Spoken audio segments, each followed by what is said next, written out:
Tanggung jawabnya itu memang pasar itu harus fair dan juga harus transparan. Accountable itu menjadi penting. Jadi emiten itu harus mewajibkan bahwa informasi itu terdelivery dengan baik. Lalu juga secara struktur kepemilikan harus ada corporate action dengan adanya keadaan ini. Artinya si investor ini juga nggak bisa didiamkan begini aja. Kalau ditanya perlu diperkuat, saya jawabnya yes. Perlu diperkuat. Arahnya itu memang sudah benar. Walaupun sebenarnya Indonesia sudah menaikkan, kalau saya nggak salah minimum free float-nya udah sampai 15%. Artinya sudah on the track lah. Private beneficial of control. Private benefit of control. Jadi memang pengendalinya memiliki manfaat yang besar, tapi resiko itu dibuang ke investor publik. Itu yang harus hati-hati. Itu yang kelihatannya market akan jeli. FDIC juga akan melihat itu.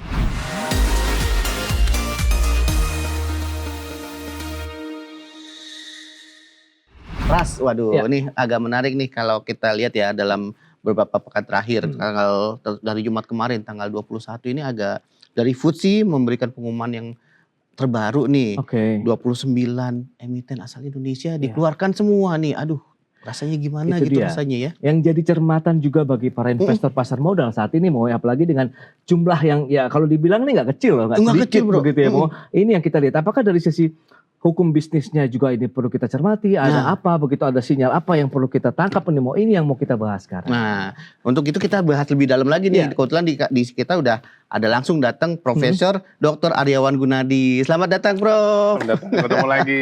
Ketemu lagi. Thank you, Prof, udah hadir. Kalau bicara mengenai ketemu lagi. luar biasa, Prof, ini atas waktu yang udah disempatkan. Tadi sudah disampaikan nih prolognya dari Momo, ada 29 emiten yang harus keluar kalau misalnya kita bicara mengenai FTSE. Nah, dari kacamata Prof. Aryawan, sebenarnya sinyal apa yang bisa kita tangkap? Kemudian sejauh mana ini menjadi satu perhatian yang harus dicermati juga oleh para pelaku pasar modal begitu, Prof? Iya, kalau menurut saya memang ini ya kabar yang sebetulnya saya sudah pernah menduga sebetulnya dengan tapi jumlahnya enggak. Saya enggak menduga sampai 29. Artinya yang dari mikro, yang dari small cap dan sebagainya, akhirnya ada beberapa yang tergusur lah dari pemeringkatan itu.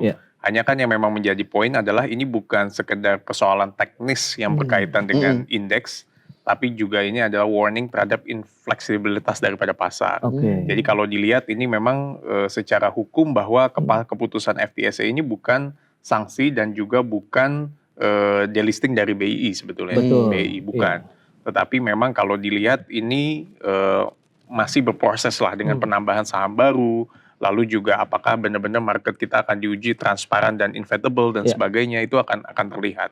Karena ini pasti akan berkaitan dengan kondisi geopolitik yang ada.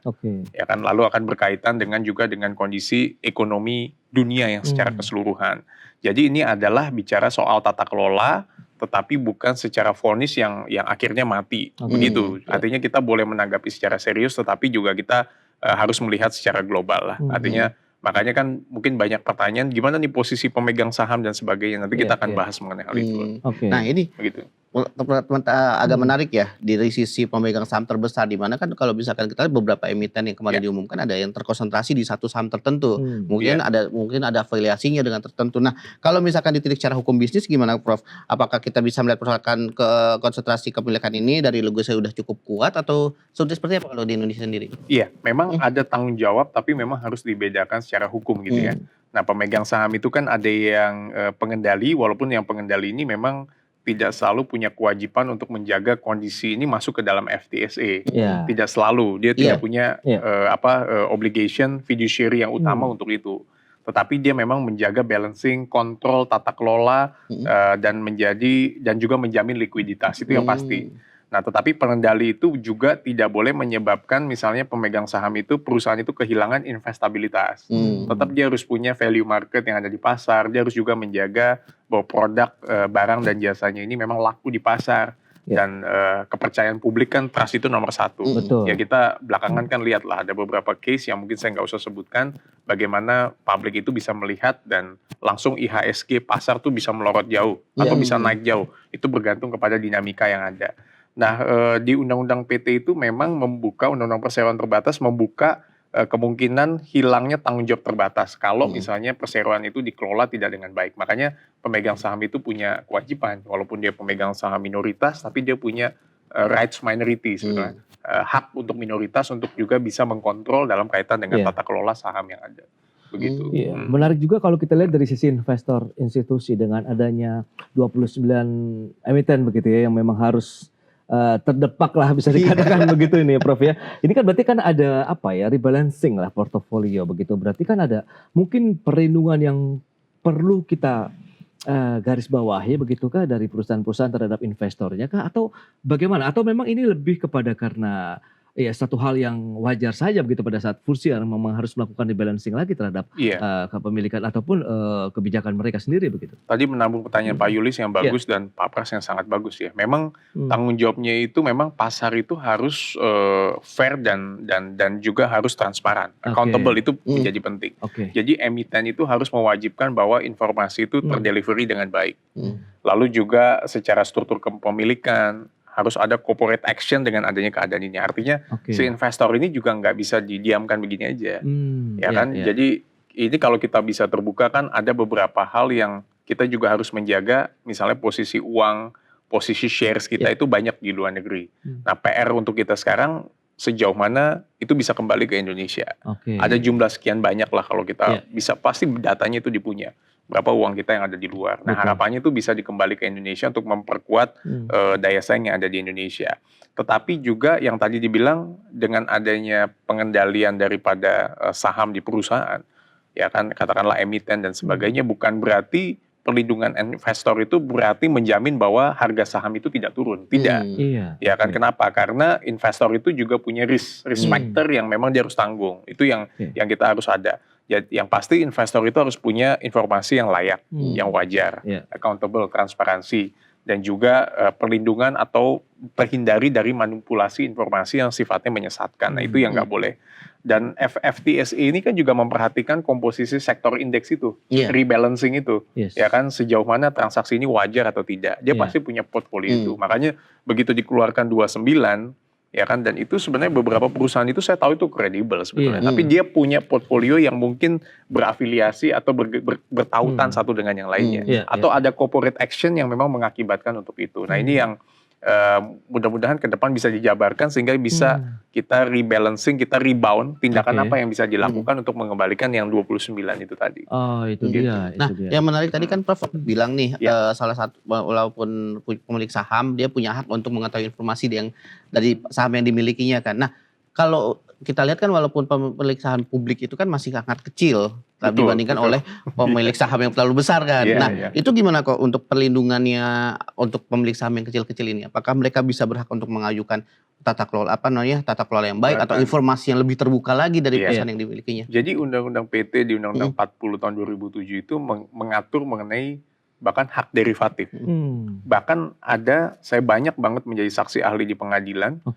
Ada pemegang saham minoritas yang mengajukan gugatan terhadap pemegang saham mayoritas. Artinya memang pemegang saham minoritas ini untungnya di Indonesia tuh cukup dilindungi lah, ya kan. Nah kan tetapi risk itu yang terkadang tipis-tipis ini memang benar-benar ada tata kelola perusahaan yang tidak sesuai, atau memang unfair gitulah, tidak transparan, accountable, atau memang memang ada pengelolaan daripada perseroan yang memang tidak baik, atau yang ketiga ada risk factor. Ada risk factor yang memang ini memang sahamnya lagi anjlok, atau memang pasar tidak bisa menerima market value yang ditawarkan. Nah, kita punya data beneficial ownership, yaitu berkaitan dengan afiliasi dan kepemilikan, menunjukkan siapa pemegang saham, pemilik ekonomi yang sesungguhnya, dan bukan hanya nama yang tercatat. Karena kan kita tahu lah ada istilahnya nomine, kita semua tahu itu. Ya kan, jangan sampai juga ada portofolio bisnis yang besar tapi namanya hanya nomine, itu kan jangan. Nah itu kan itu nggak boleh sebenarnya secara aturan gitu. Tapi masih dilakukan. Nah ini yang kita harapkan dengan adanya penegakan hukum yang baik di bidang ekonomi dan bisnis, ya kan. Dan saya yakin pemerintah sedang mencoba melakukan pembenahan itu. Harusnya itu kembali lagi kepada Indonesianya, sehingga Indonesia punya keuntungan lah di situ, punya hak yang seharusnya didapatkan oleh pemerintah kita. Oke, Gitu. bisa dikatakan ini jadi momentum yang pas juga. Yes, gitu. benar. Momentum Bagi yang pas. mungkin pemerintah, kemudian Betul. pemilik perusahaan, Betul. begitu, dan juga investor untuk mulai aware lagi nih terkait Betul. dengan bagaimana entah itu risiko, kemudian bagaimana literasi kita terkait dengan perusahaannya, begitu dan lain-lain gitu, Prof. Betul. Di kita ini kan di UN ini kan lagi ada perundingan-perundingan ya di PBB gitu ya, perundingan-perundingan berkaitan dengan bilateral investment treaty. Nah itu kan bagaimana investor asing itu bisa menggugat kita dengan beberapa agreement. Tetapi kita juga di sini kan sedang diperjuangkan juga. Artinya kita juga punya hak dari perspektif Indonesia untuk juga kalau ada investment dispute yang merugikan Indonesia, kita juga bisa melakukan gugatan balik dan sebagainya. Ini yang lagi diupayakan juga oleh pemerintah dan melalui PTRI, kedutaan besar kita yang ada di luar negeri atau di UN ya kan, yang mencoba memperjuangkan investment treaty yang ada. Karena ini pasti semuanya akan keterkaitan begitu. Nah, kalau misalkan dari peristiwa tadi nih kan FTSE udah mengeluarkan beberapa emiten dari Indonesia nih. Nah, kira-kira dengan kejadian ini tadi kan sudah disampaikan jadi momentum atau tidaknya gitu. Nah, kalau dari sudut regulasi untuk pasar modal Indonesia, apa perlu diperkuat lagi dengan perlindungan investornya atau mungkin dari segi kepemilikan sahamnya gitu, Prof? Ini menarik sih. Sebenarnya kalau ditanya perlu diperkuat, saya jawabnya yes. Perlu diperkuat. Arahnya itu memang sudah benar. Walaupun sebenarnya Indonesia sudah menaikkan, kalau saya nggak salah, minimum free float-nya udah sampai 15%. Artinya sudah on the track lah, gitu kan. Memperluas disclosure kepemilikannya di atas 1%. Lalu juga memperkuat data UOB dan afiliasi, itu semua sudah dilakukan oleh pemerintah kita. Dan juga menerapkan pengumuman dari HSY. Artinya masalahnya itu sebenarnya bukan hanya menaikkan angka, misalnya menjadi 20% atau 25%, adalah memastikan bagaimana angka yang 15 itu benar-benar investable. Betul-betul bukan nomine, bukan afiliasi terselubung. Nah, itu underline ya kan, bukan nomine, bukan afiliasi terselubung, dan bukan saham yang faktual yang tidak aktif diperdagangkan. Bukan saham faktual yang tidak aktif diperdagangkan. Jadi FTSE pasti menilai semua itu, market kapitalisasinya dinilai, dan memperhitungkan free float dan mana saham yang benar dan mana yang tidak benar. Pasti kalau saham yang nggak benar, berkaitan dengan beneficial ownership, berkaitan dengan free float dan likuiditas dan sebagainya, pasti dia akan ada mempengaruhi penilaian yang ada. Ya kan, jadi yang kita kejar itu bukan hanya standar globalnya, tetapi adalah substansinya. Bener nggak saham ini bisa diinvestasikan, bener nggak saham ini bisa dilakukan, dan saya yakin perusahaan-perusahaan itu coba lakukan itu. Makanya menurut saya ini bertautan dengan iklim kebijakan usaha dari pemerintah. Kalau pemerintah accommodate, mendukung kebijakan iklim usaha, kan mendukung arahnya FTSE, pemeringkatan, IHSG dan sebagainya, saya yakin kita akan baik. Cuman ini kan butuh waktu aja, butuh waktu. Karena kondisi globalnya juga lagi, Pak sering membahas atau penulis ya, lagi bermasalah juga gitu. Tapi yang menarik lagi nih, tadi kan seperti disampaikan juga ya, kalau kita lihat kan FTSE ini kan masih memantau terus saham asal Indonesia. Tapi dari segi pengawasan gimana, Prof? Kita perlu untuk pengawasannya sejauh apa yang bisa kita lakukan? Apalagi kalau di Indonesia kan agak sulit nih kalau untuk mengawasi nih. Iya, betul. Jadi memang kalau untuk pengawasan, yang menurut saya yang paling penting adalah tadi kata kuncinya betul-betul likuiditasnya itu nyata, gitu kan, dan betul-betul harus ada sanksi yang tegas menurut saya. Sanksi yang tegas dalam kaitannya dengan saham yang diinvestasikan. Jadi yang tadi saya bilang, apakah misalnya fokusnya kepada look through-nya beneficial ownership, benar-benar fokusnya kepada saham yang benar-benar bisa diinvestasikan, fokusnya benar-benar kepada market kapitalisasi, dan memang betul-betul membuat batasan saham-saham yang memang tidak aktif, itu clear. Ya kan, saham-saham yang memang benar yang bisa tersedia bagi investor, sehingga investor itu percaya. Semua itu pasti dalam FTSE, dalam FTSE ini semua akan diperhitungkan semua, saya yakin.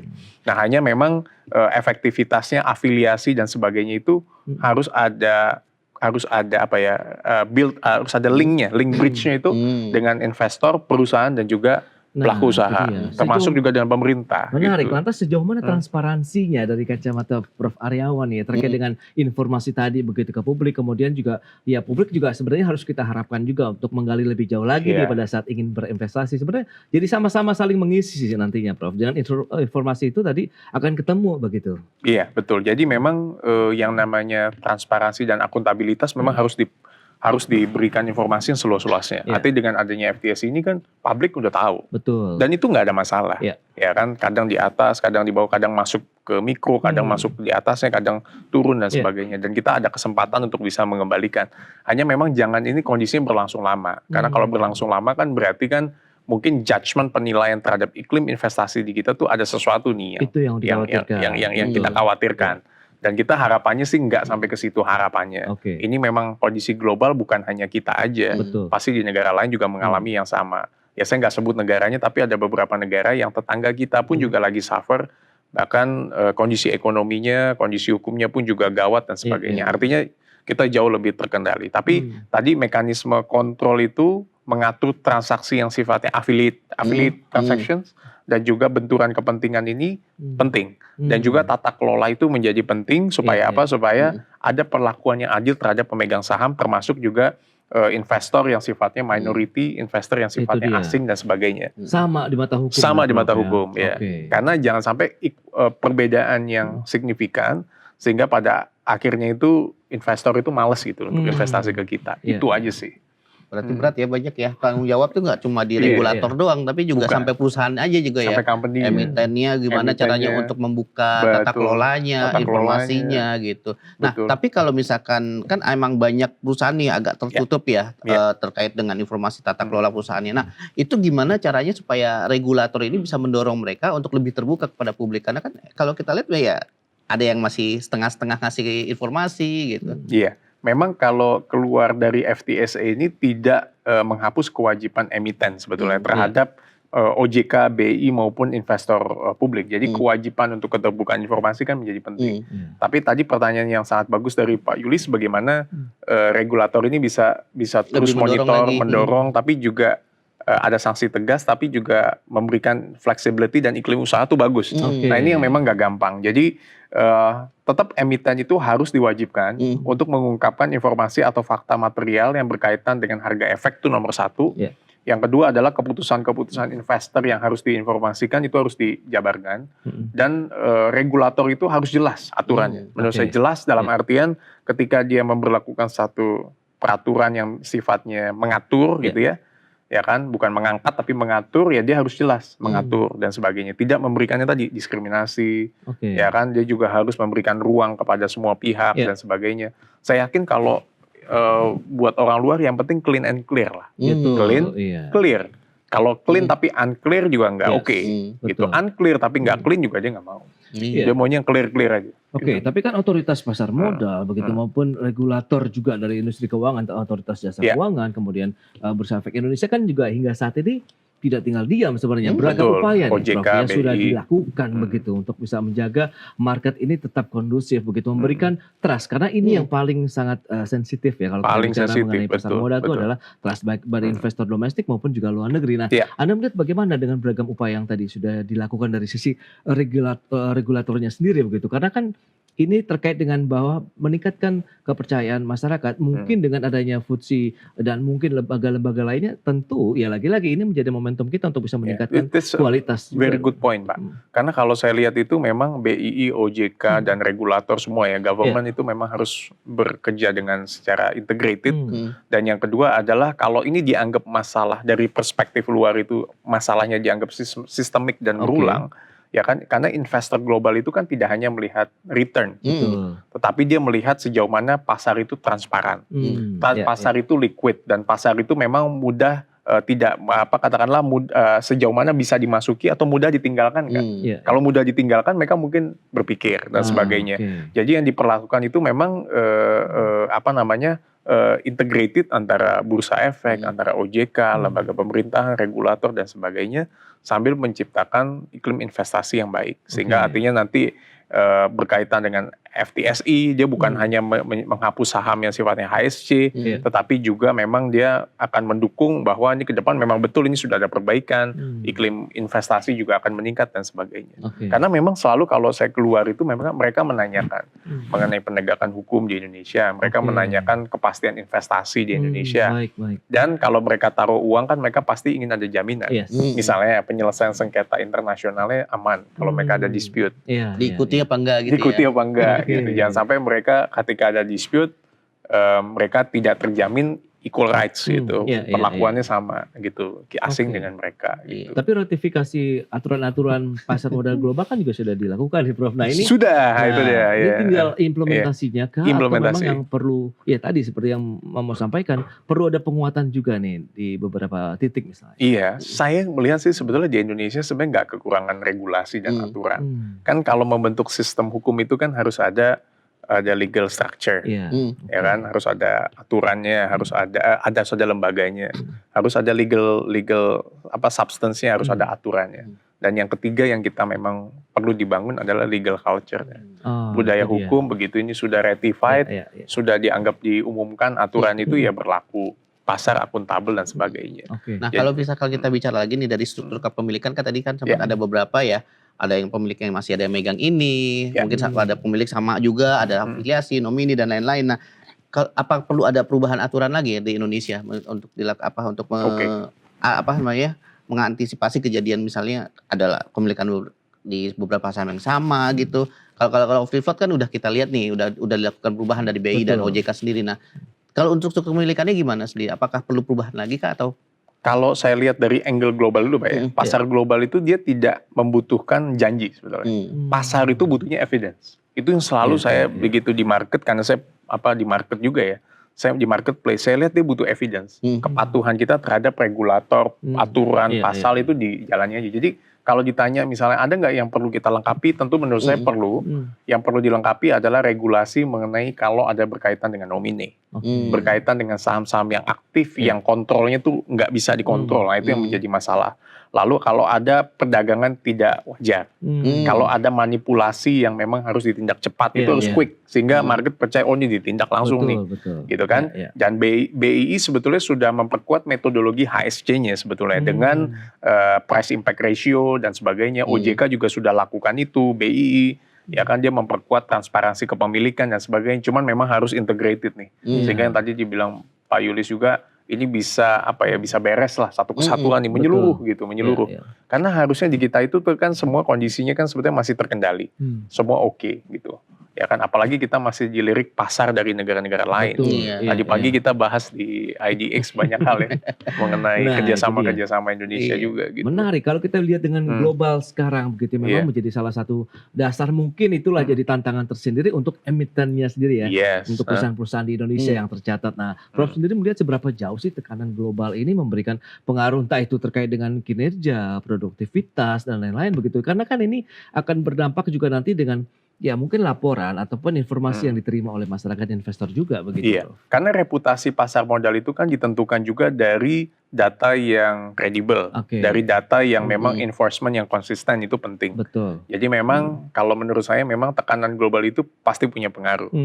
Kalau dibicarakan tekanan global yang mana ya kita bisa jabarin, tentu banyak sekali. Dari mulai kondisi politik yang lalu sampai dengan kondisi tekanan ekonomi dan sebagainya. Dengan kita lihatlah Selat Hormuz yang terkendala kemarin itu impactnya akan kemana-mana. Itu udah pasti, itu gampang dilihat kok. Ya kan. Nah ini yang makanya kalau kita lihat sebetulnya tren berkaitan dengan market ini kan semuanya bukan hanya di Indonesia tapi di banyak negara Asia Tenggara yang lainnya.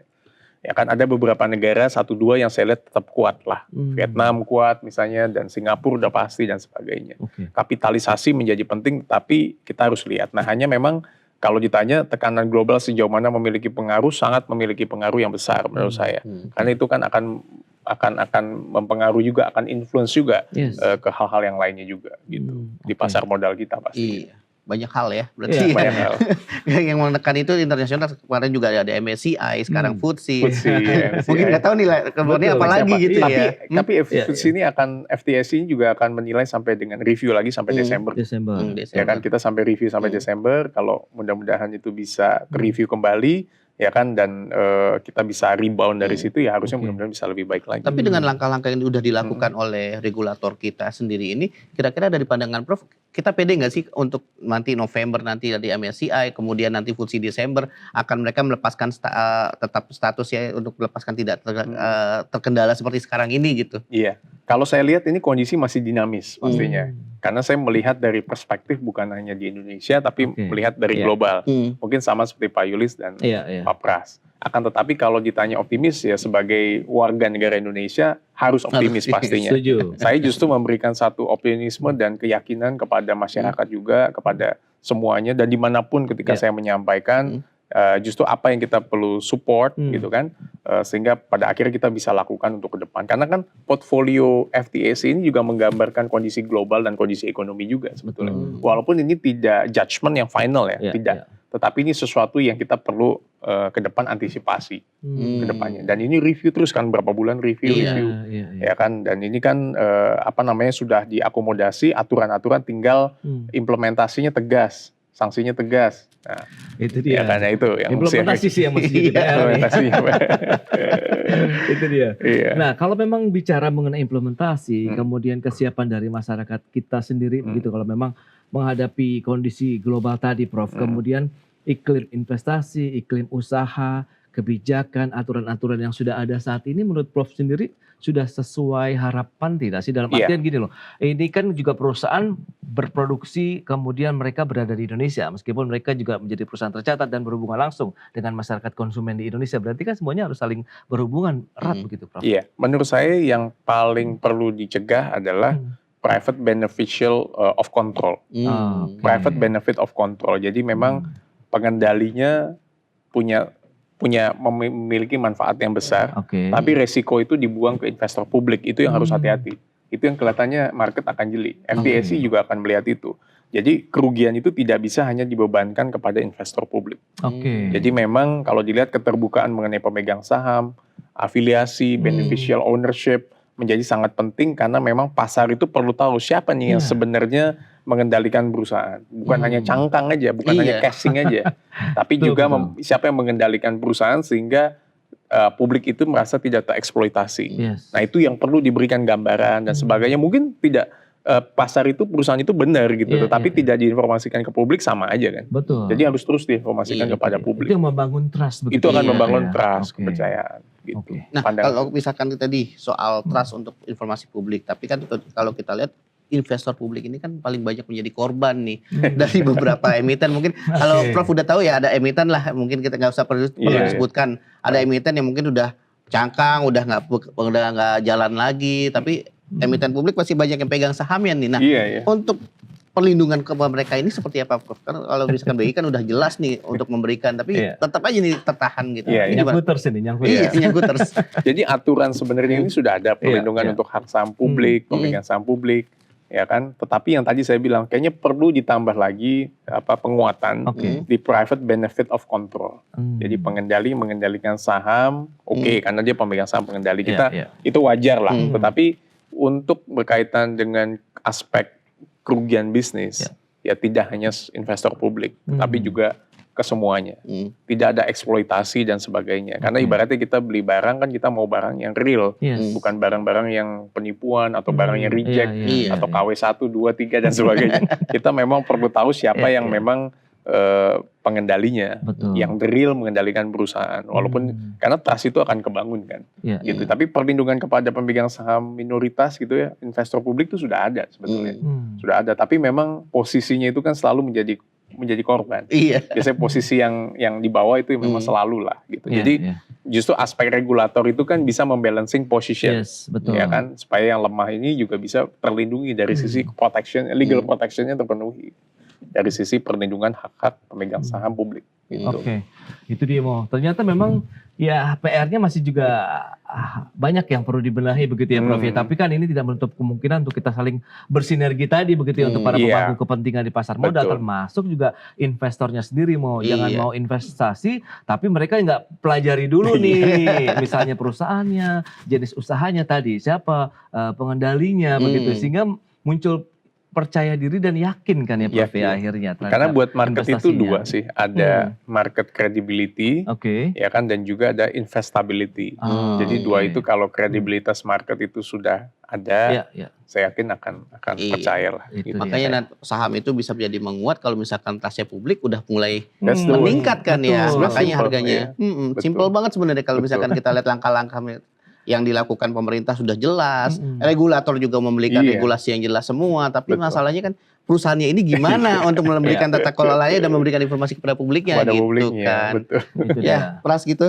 Berarti memang saling membenahi lah yang perlu Iya. ya, saling mawas diri Iya. terhadap setiap kondisi yang ada, apalagi Iya. dengan adanya FTSE, kemudian dengan beberapa lembaga lainnya. Yang penting adalah bagaimana kita melindungi masyarakat investor di Indonesia. Tadi harus sama rata, harus adil, memiliki hak yang sama, mendapatkan, ya kita tahu kewajiban, oke lah sama mereka tahu gitu, tapi mereka harus adil juga mendapatkan informasi ataupun kesetaraan dalam hal sisi hukumnya maupun bagaimana mereka mendapatkan hal yang sama terkait dengan benefit pada saat mereka berinvestasi di satu saham ataupun emiten yang mereka tanamkan dananya. Begitu Prof. Terima kasih banyak Terima atas kasih. kehadiran Siap. dan informasi Thank you. yang sudah diberikan. Pak Pras. Luar biasa sekali. Luar biasa. Sukses, Biasa, Prof. Pak Yus, terima kasih.